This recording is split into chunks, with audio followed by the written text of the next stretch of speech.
Greetings. Back with another one. We're back with another hit from Stray Fox. And this one he's talking about they're talking about the making of Street Fighter 2. Street Fighter, for us gamers, as we all know, Street Fighter being one of the biggest arcade games, fighters of all time. I mean, what the first Street Fighter came out, I believe the year I was born. And, 30 plus years later, still going strong. Street Fighter 6 seems to be doing very, very well. I mean, I have it. I had fun playing the World Tour and making my character and all that stuff. And I know they added more character stuff. Like, I haven't been on it for a while, but I heard they added a few characters on there. But like I said, rambling as always, I just want to, stroll down gaming memory lane and listen to the brilliance of the Stray Fox channel and how they are going to dip into the making of Street Fighter 2. So let's do it.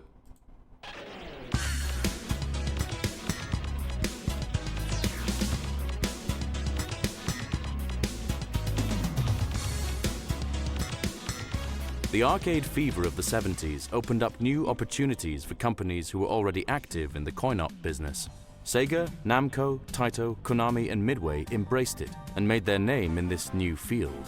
A short golden age would soon follow for developers, arcade owners, and arcade goers. At the start of the 80s, worldwide icons and new trends followed each other in rapid succession as the foundations were further developed for many game genres. The combat sports, or fighting genre, was represented early on by Sega's 1976 boxing game Heavyweight Champ. In the mid-80s, Nintendo and Technos set up their first steps in this combat sports genre with Punch-Out! And Karate Champ. Konami broke away from the sports setting and developed Yi-Er Kung Fu, inspired by the Bruce Lee movies. This 1985 game pitted the player against a gang of martial arts masters with their own distinct look and moves. Its home computer sequel added a two-player mode, in which players could choose from a number of characters, including the female Chinese warrior Lan Fang. The arcade boom also led to success for companies like Irem and Capcom, who would contribute to the fighting genre. A man who had worked for both companies was Takashi Nishiyama. In his days at Irem, he worked on the beat-em-up Kung Fu Master, after which he got headhunted by Capcom. I remember that game. Osaka-based company Capcom had quickly gained a reputation for their shoot-em-up and action titles. Nishiyama would continue his passion for martial arts-themed projects, resulting in the '87 release Street Fighter. This title would center around an international fighting tournament. Now, because this game came out the year I was born, obviously I didn't get to play it initially. By the time I really started playing games, like the early '90s, I was like 4 years old, four or five. Street Fighter 2 had already been out at that point, and I played it in the arcades, of course. But a friend of mine, he had it on the console port, and we just played until our arms fell off. We were absolutely amazed. But like I said, the first Street Fighter, Ryu was the only playable character that you could play with him. I forget who the other character was when you played head to head, but Ryu was the only player that the player one could play with, and then you fought all the classic characters. Characters that didn't appear. Some of the characters in Street Fighter 2 obviously weren't in the first game, but there were characters who been in Capcom fighters throughout the years and stuff like that. But it was very, very fun, very revolutionary. In which young martial artists Ryu and Ken would participate. Yeah, Ken, there you go. Together it was Ken. Planner, Nishiyama gave it a movie-like quality, drawing inspiration from Enter the Dragon. They spent a lot of time on developing the characters' personalities.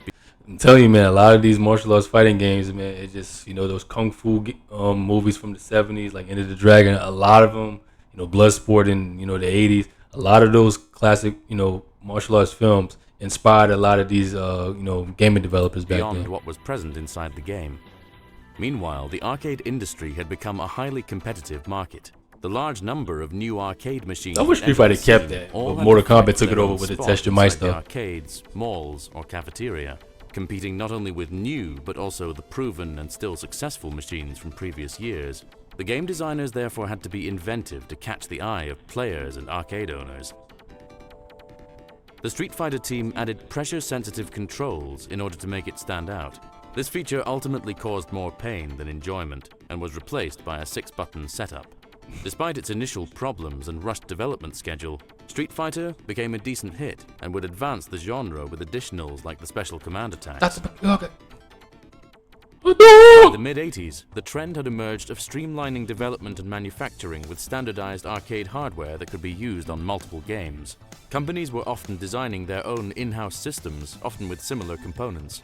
Like Sega, Capcom chose the 16-bit Motorola 68000 CPU, the Zilog 80 co-CPU, and a Yamaha FM audio chip as a foundation for their arcade Motorola, man. CP system.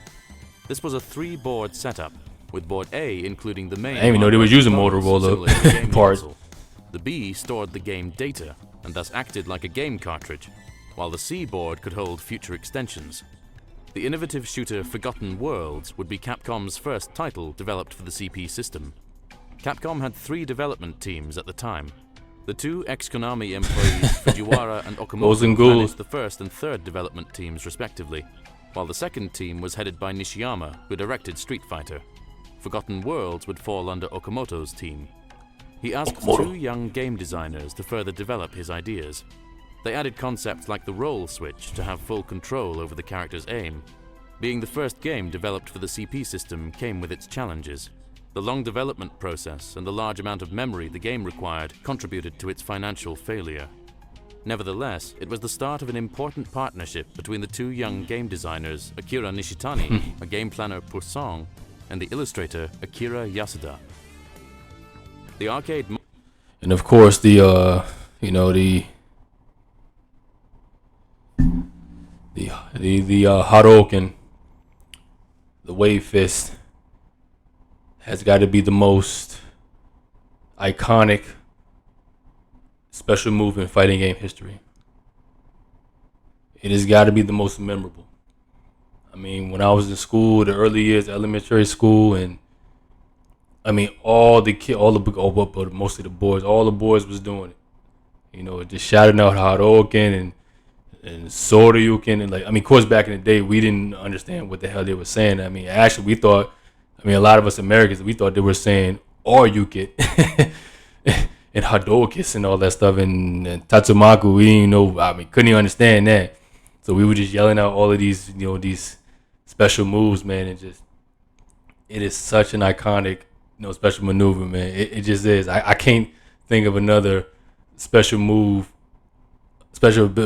in fighting game history that tops the Hadouken. I just can't think of one. I would say Scorpion Spear from Mortal Kombat is pretty close. Those are probably like the top 2. It's just see that's how far you got to take it back. That you got to take it back to my generation, our childhood, because we're very much the video game age. So yeah. market had been in a steady decline since the mid-80s. Genres like shoot-em-ups were losing popularity in the West and were generally less profitable for arcade owners. It was time for Capcom to focus Double on Dragon. a different genre. Another Fighting fun games franchise. and beat-em-ups were starting to gain traction and had a much higher coin flow due to their multiplayer. Man, I remember when I was in daycare, the daycare that I used to go to after school in elementary school, they had a Double Dragon arcade cabinet in there. I can't remember the name of the day. I think it was called Children's World or something like that back home in VA. But they had a Double Dragon arcade cabinet in the damn daycare, and we used to play it all the time. I think it was this one that we're seeing right now. I can't remember, but I remember it being Double Dragon. But it wasn't before long until one of the kids broke or just damaged one of the because like I said, it came with it was a 2-player arcade cabinet, and one of the kids was just mashing the buttons and just kind of like jerking the joystick so hard, for the lack of a better word, jerking. But they would just, I don't know, they just messed up one of the joysticks and one of the buttons, and then the joysticks just started to stick in one direction. So it kind of like spoiled it for everybody. I mean, we could still play the game a little bit, but you can tell that they kind of messed it up and stuff like that. And a lot of the kids, we were hot about that. I'll never forget it, man. They had an arcade Double Dragon cabinet, and then they had a Super NES in the corner somewhere. So if you weren't, so like for most of the boys, and of course they had like a playground and like the little basketball hoops in the back, like the old school basketball, and not the traditional basketball hoops with the backboard and the rim. It was those old big plastic looking funnel looking things. I mean, if you're my age, you know what I'm talking about. But yeah, man, they had the Double Dragon cabinet and they had the Super NES in the corner, man. It was just fun times, man. And this is like going like 30 some years ago, man. Aspect. Thus, the desire for a successor to Street Fighter was building inside Capcom. The main forces behind the original game had left the company to work for competitor SNK, so a new team had to take over. Young talent from Capcom's third development team, including Akira Yasuda, started developing plans for Street Fighter II, featuring massive character sprites. However, the project was quickly put aside as the company faced a massive memory chip shortage in 1988. Yasuda teamed up with Nishitani to develop a more straightforward game plan instead, the beat-em-up Final Fight. As Capcom could only get hold of a fraction of their ordered ROM chips, they Final had to Fight, work with another smaller big ROM one. capacity than Another big Forgotten one. Worlds. Like I said, them Learning beat 'em from ups, their man. experience on this shoot 'em up, the two game said designers beat 'em ups established an are- efficient style of labor and made sure to get max. Like I said, beat 'em ups. I would have to say beat 'em ups probably were the gaming genre that really made me love video games. I don't know why. Like I said, I mean, go back and watch my Streets of Rage video and stuff like that. But like I said, Final Fight was another one. My brother and I, we had this for the Super NES, and we played it all the time. Unfortunately, for some reason, the version that we had, Final Fight, it was only one player for some reason. We never understood that, but it was only a one player game, so that was kind of a bummer. But of course, we played it in the arcades, and it was fun, man. Like I said, the beat 'em up genre, it really made me fall in love with video games. I just don't know why. Maximum results out of the limited ROM space. For example, by shortening the width of the character's walking animation, they were able to save memory. Nishitani's grasp on game design really came to the fore during this project. While his planner colleagues started out as graphic designers or programmers, he was hired specifically for this role. Nishitani didn't take any game mechanics for granted, but worked hard with the programmers to improve the gameplay. Final Fight was ready for release after 6 months of production and would fit within the designated memory capacity. And I like how Capcom was conscious of that. They took the Final Fight characters and they put them in some of the Street Fighter games. I like how certain companies do that. You know, a company that has like a big brand and just a wide range of intellectual properties, and they will sometimes throw all those characters in the game, like i.e. Capcom or like the HAL Laboratory, what they did with Smash and stuff like that. I just love when companies do that. They kind of like just throw all of their intellectual properties into one title, and it just turns into something special. I've always liked that. I always appreciated that Capcom did that with few of their IPs. The beat-em-up was a smash hit for the company and helped to put Capcom in a more financially stable position. Quickly after this Classic music, success, man. Yasuda Classic and sounds, Nishitani man. revisited the ideas for It Street just Fighter takes you II. back, man. The price of ROM chips had been dropping to the point the two could start on the ambitious Street Fighter II game plan by the end of '89. Despite Nishitani's designs for new gameplay ideas, management requested a straightforward game in line with the original. The core structure was therefore set early on. A roster of 8 playable characters and 4 bosses participating in a worldwide fighting tournament. It was within these confines that they had to find ways to set the next big step for the genre. Like with Final Fight, designing the characters was the first priority. It was decided early on to have Ken and Ryu return to the sequel. Keeping the character sketches from the first Street Fighter II concept in mind, Nishitani and Yasuda started to make lists of nationalities and fighting styles they wanted to have represented in the game.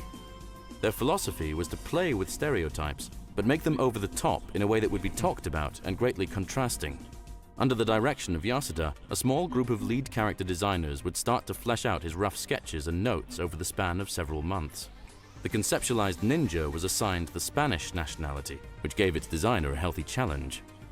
Character designs from Fist of the North Star set him on the right path to sketch the bullfighting ninjutsu warrior. See what I'm saying? The inspiration always has to come from somewhere. It always has to come from somewhere. And I like that Capcom, really wanted to make this, at least within its content. I like how they really wanted to make Street Fighter a global fighter. Bringing all of these different practitioners, fighters from all over the world into one piece. What I'm saying? I like how they did that. Japan, USA, China, USSR, India, Spain, Brazil, and I just love that. Thailand. I just love how they did that. We're going all over the world, really globe trotting. I love that. That was one of the big things I loved about Street Fighter 2, just the essence of it, of going all over the world and seeing what the best, seeing what all of these countries have to offer in terms of their best fighters. I've always liked that idea of Street Fighter. A key strategy in the workflow was to give each artist only a few characters to develop. This gave them a sense of ownership and stimulated them to make their own characters the most skilled and iconic. The designer in charge of Guile was passionate about his character and decided to flip the low kick to create his iconic upside-down air kick. Guile had the most ideas like these were accepted by Nishitani, uncanny He movesets. had an open style of directing and didn't want to hinder the creative flow. For instance, Dalsim's limbs started to get longer and longer with each iteration. Nishitani had confidence that he could counterbalance it in the gameplay by making him move. Yeah. When I was a kid, man, I used to think Dalsim was so cheap because he can stretch. Of course, when you get older, you learn how to, get around stuff. Like, every character has their strengths and weaknesses. But initially, man, I just couldn't stand Dalsim just because he could stretch, and he was always just blowing yoga fire at you all day. It was just so annoying, especially in the arcades, because the arcades, they amp up the difficulties because the arcades are just designed to take your money and stuff like that. So a lot of tokens and a lot of quarters on those cabinets. Move noticeably slower. Fleshing out the special attacks was also part of the design. Blanka, another annoying They opponent. were given a list of moves for some initial guidance, but it was up to the artists E to Honda. bring them to life. Eri Nakamura, who was in charge of E Honda, thought hard how to interpret Super Headbutt. She decided to make the character fly to really justify the term super. It became clear Street Fighter 2 would cross the line from realistic to unrealistic, but this gave the game its charm. The directors jokingly agreed that only once a move made them laugh would it be accepted.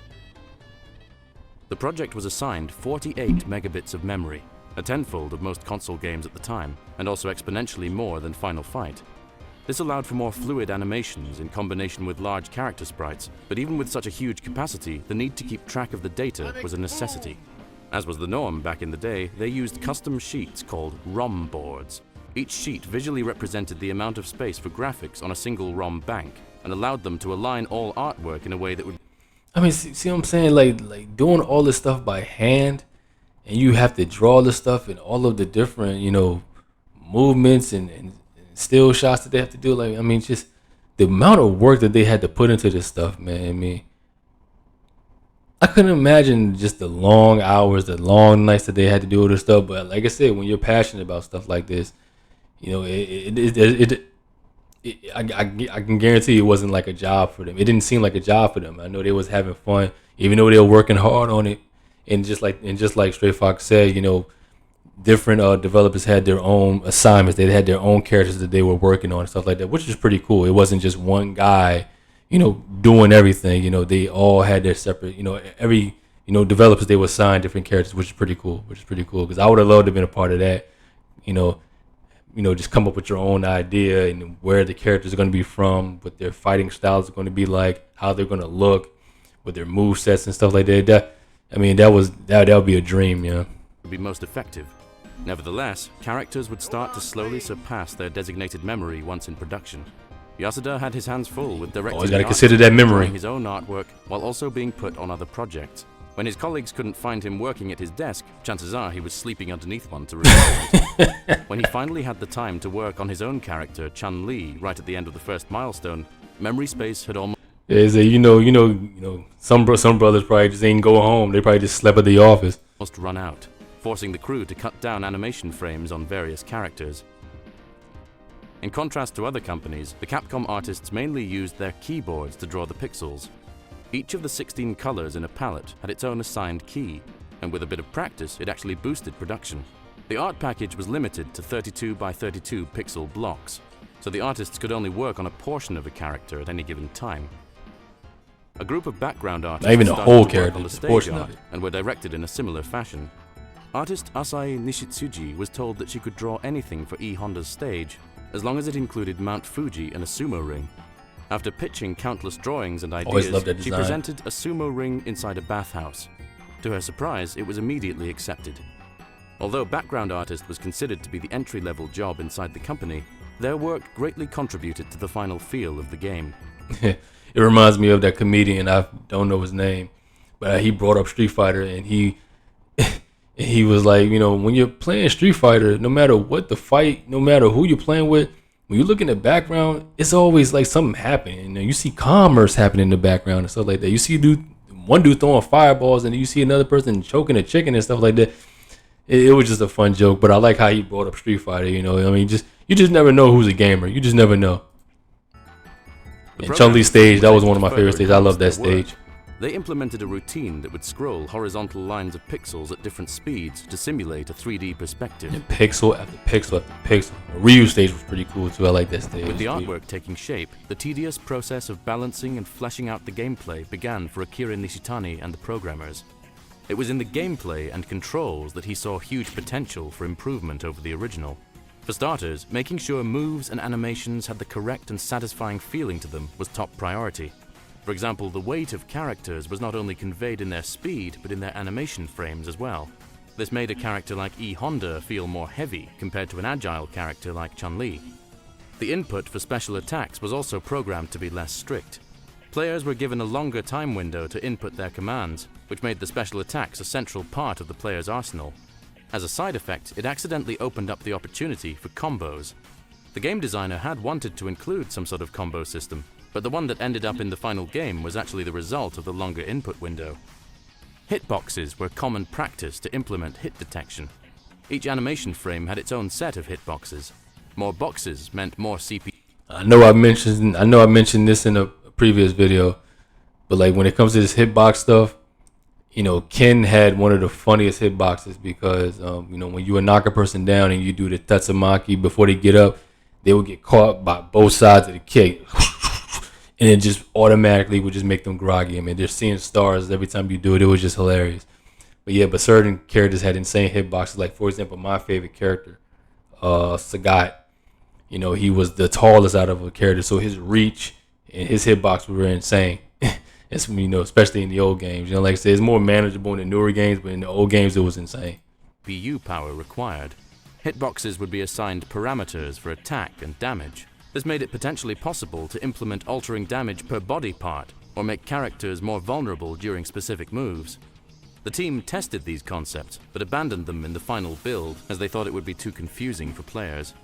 A fragment of this concept accidentally remained in the code for Ryu, making him more vulnerable on a few animation frames. It was small details that sometimes caused unsuspected headaches. They failed to find a satisfying acceleration routine for the knockback animation of characters.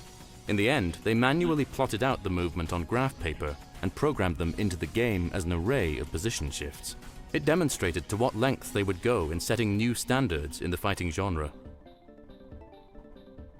The time had come to start adding another layer of substance to the game.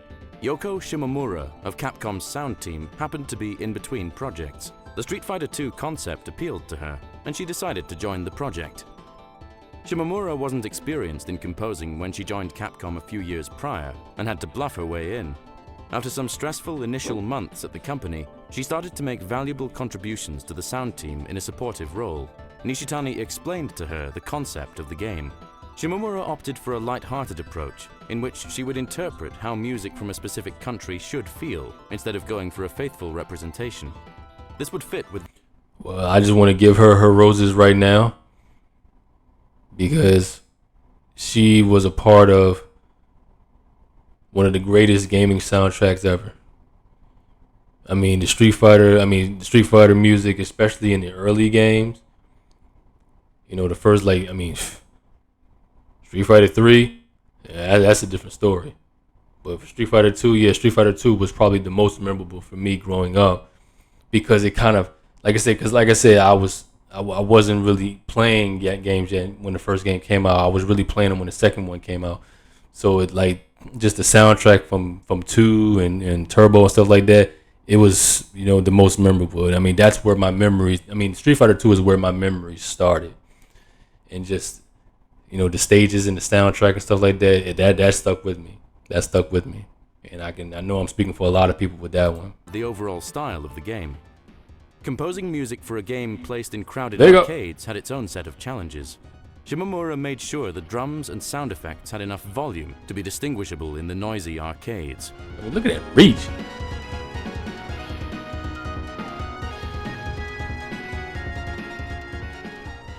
Meanwhile, the art team was wrapping up all visuals for the game, ranging from bonus stages and character portraits to the intro and ending sequences.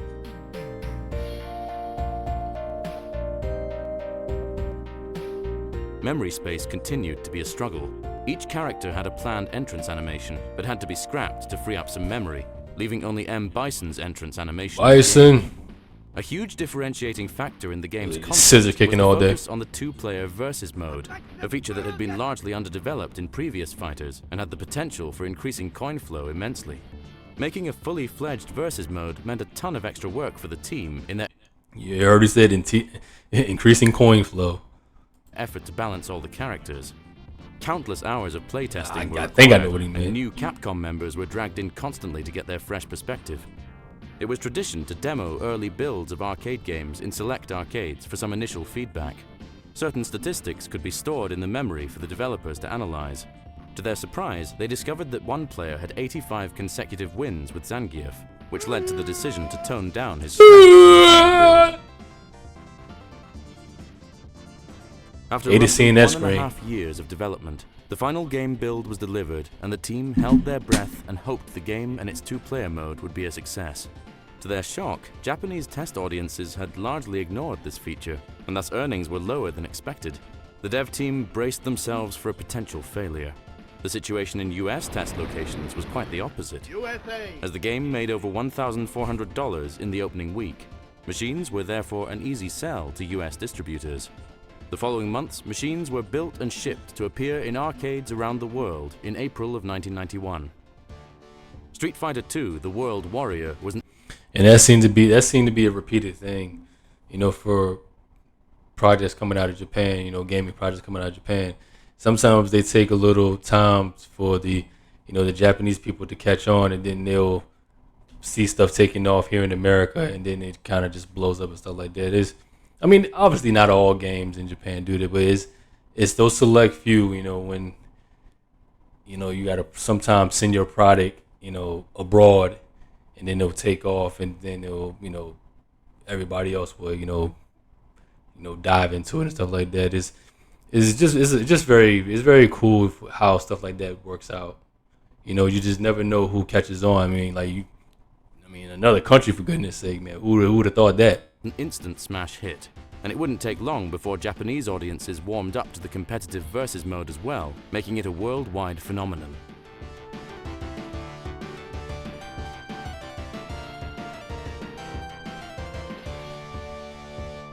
Street Fighter II's controls That managed music, to man. revolutionize the fighting genre and paved the way for versus fighters, but competitors had not stood still. Takashi Nishiyama, one of the leads on the original SNK, Street Fighter, had been working on his Fatal own Fury, spiritual sequel over The at all-time SNK. great.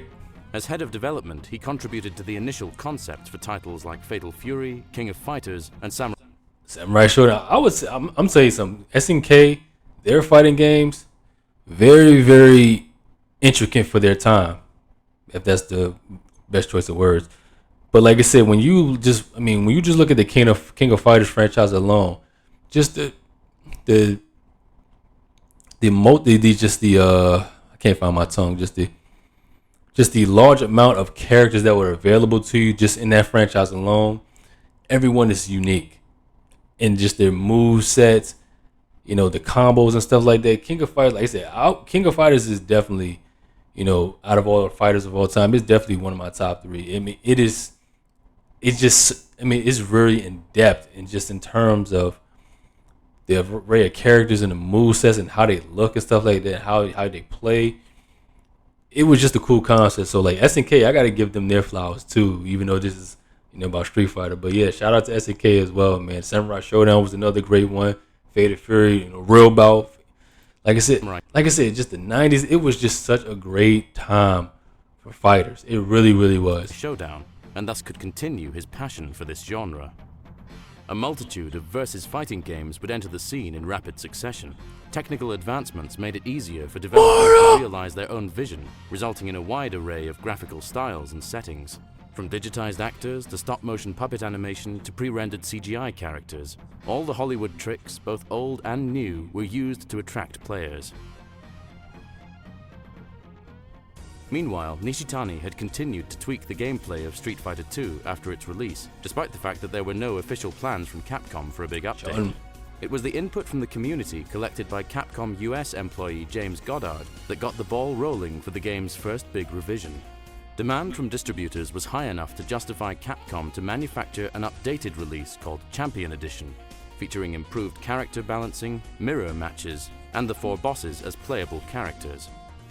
The next big upgrade was once again a reaction to events happening outside of Capcom of Japan. Bootlegs had been a major issue since the start, but when a hacked, sped-up version called Rainbow Edition started to gain traction, something had to be done. Man, I remember that. Like when that.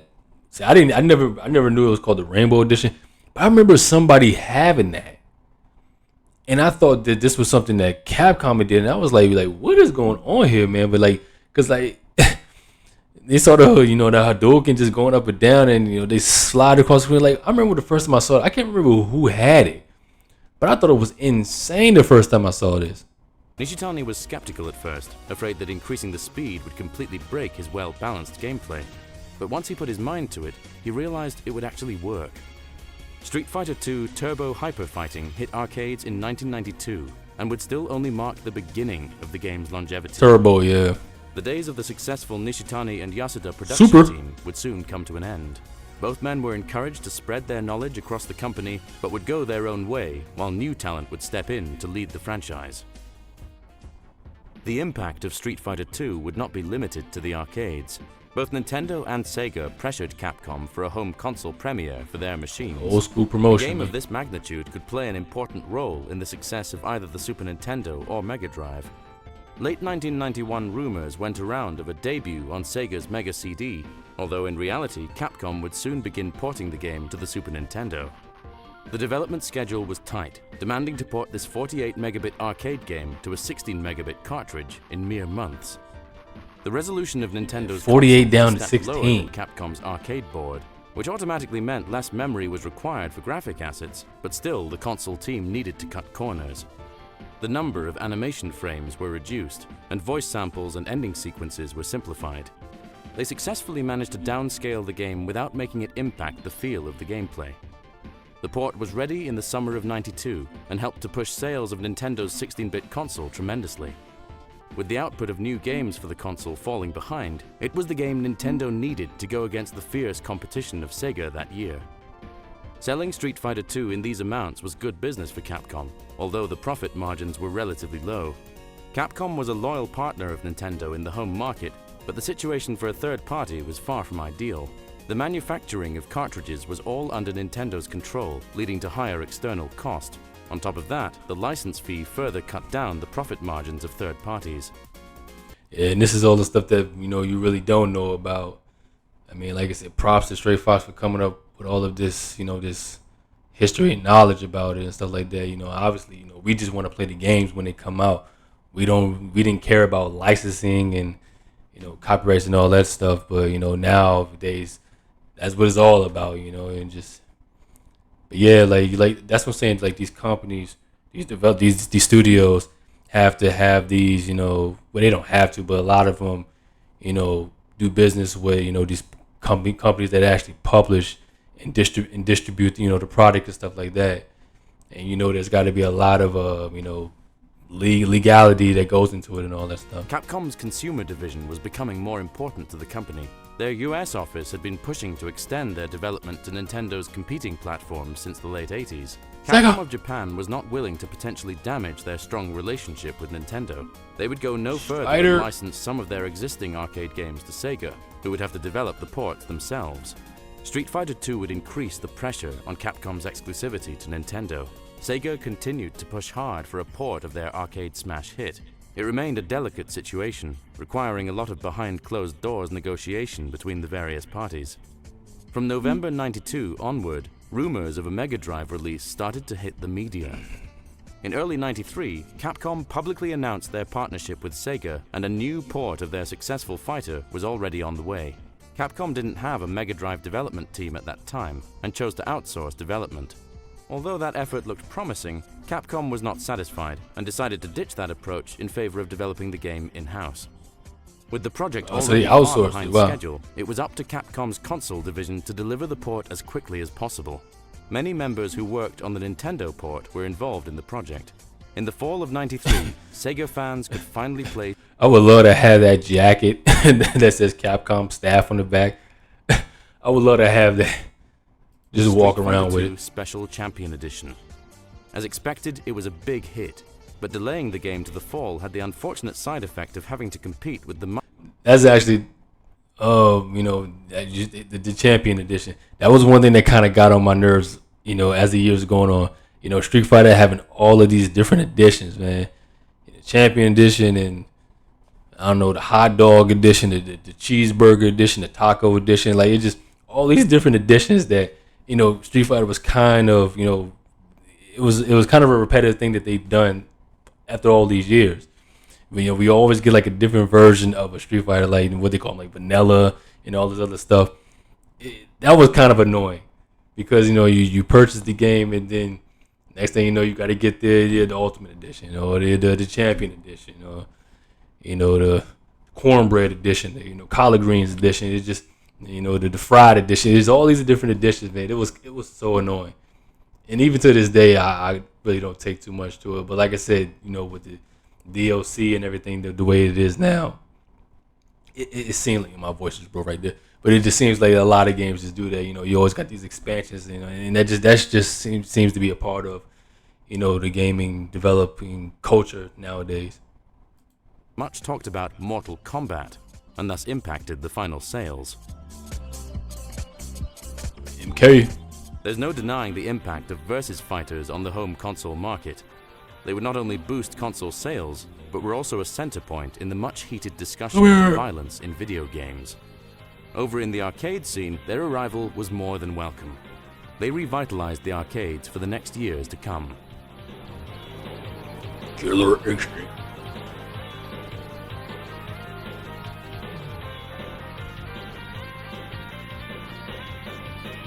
You win!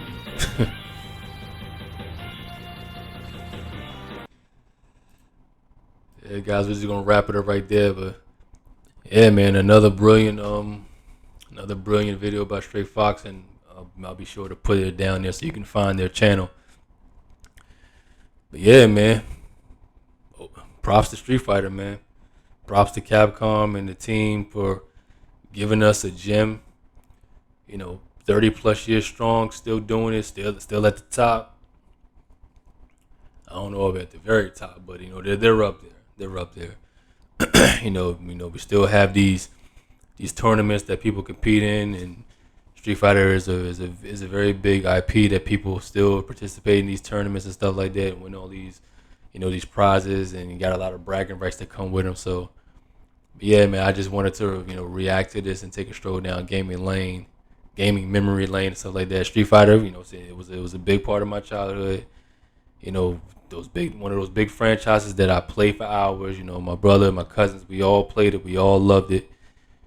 But yeah, man, I just wanted to do this with you guys, and hopefully, you can come across this video and just take a stroll with me as Stray Fox does their thing.